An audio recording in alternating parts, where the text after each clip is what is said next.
So when I was 17, I was involved in a horrible, heinous murder. I don't talk about it or the details, just out of respect. I was arrested and tried and convicted, and I went to prison. And since then, I did 17 and a half years. So when I got out, I had spent half my life incarcerated. The biggest surprise to me is that I was still alive. I mean, I tried to kill myself on a few different occasions, you know.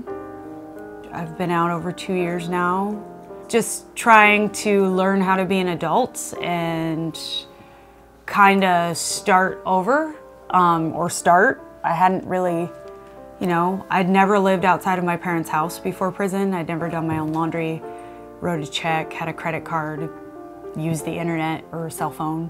So it's all stuff I've had to learn since being out. You know, they don't teach you any of that. You have to learn it on your own when you get out.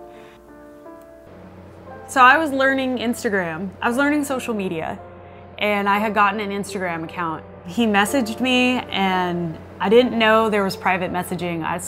Like I said, I don't know how long it was sitting there, but he messaged me, "I find you interesting and attractive. Call me," and then his phone number. And that was it. It was all I got. And I, of course, tried stalking him on social media to see who he was. And there were no pictures of him on his Instagram. And so I responded with, "Thank you, who are you?" When I checked my feed, I would always be drawn to her posts, and I was like, okay, wow, she's real pretty, and you know, she thinks about things real deeply and feels things real deeply, and she's artistic, and you know, all these things. And I kind of got a sense that she wasn't with someone, but she'd like to meet someone and things like that. I just the up post. Yeah, I had a gut feeling. So we started talking for literally hours on the phone. And so we just would talk until I would fall asleep. We talked about everything, and one day he was asking getting to know you questions. Very early on. Very early on. And he had asked me, "Have you ever been to jail or prison?" And immediately, every alarm bell in my head went off, and the first thing I said to him was, "Let me ask you, have you ever Googled anybody?" And I was just like, super rude about it, and he was like, no.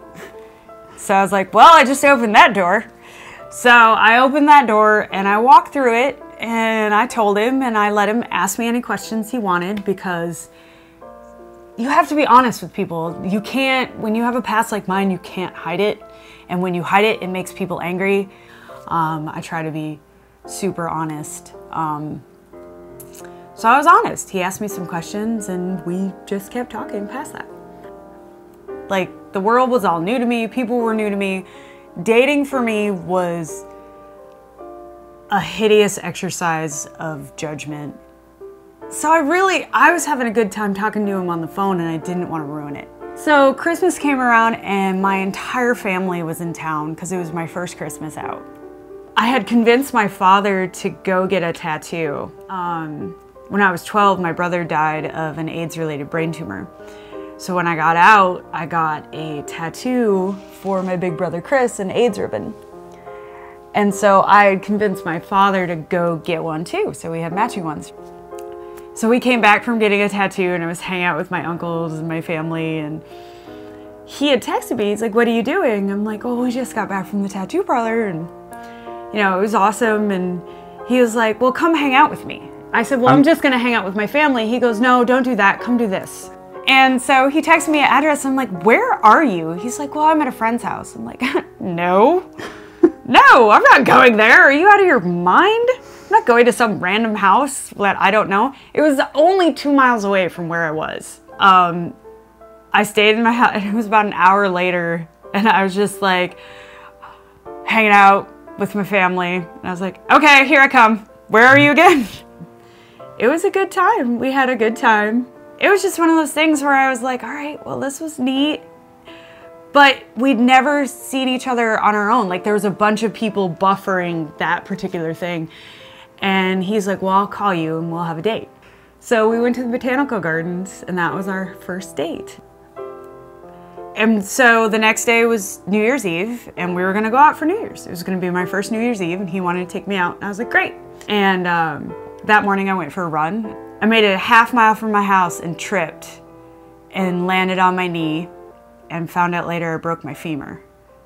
I called him and I said, hey, listen, I'm in the ER. I don't think I'm gonna make it tonight.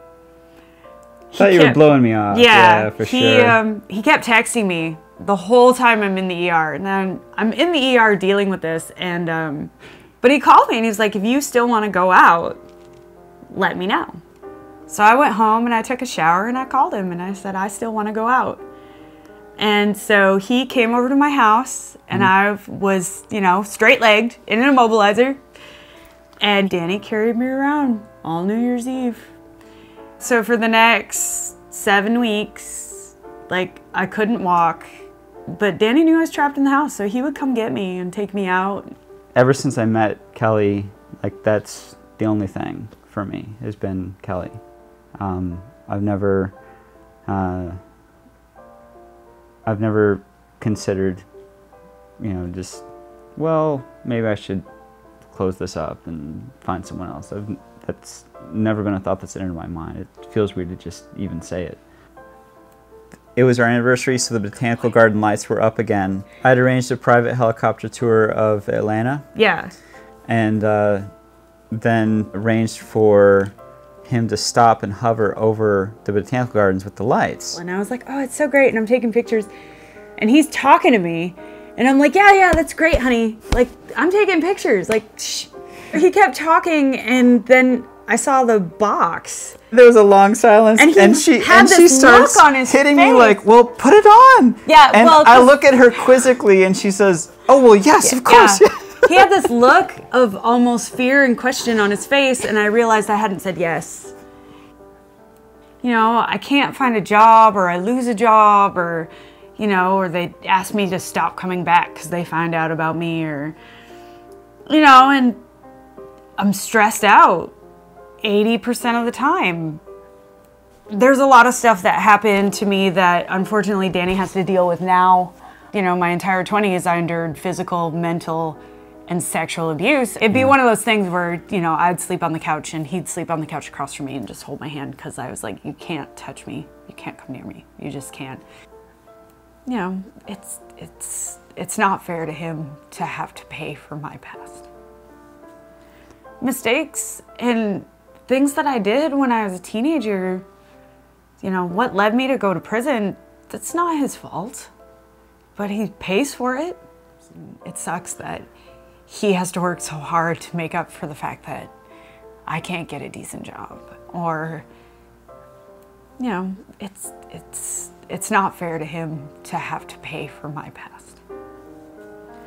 So it's just not fair. And that matters a lot more to her than me. I know that every relationship and every situation and every human experience is a little bit different from each other. Some people have different challenges or more challenges than other people. Jesus is all about love and forgiveness. Like begets like. If you keep putting hate out in the world, hate will keep growing. If you keep putting love out in the world, love will keep growing.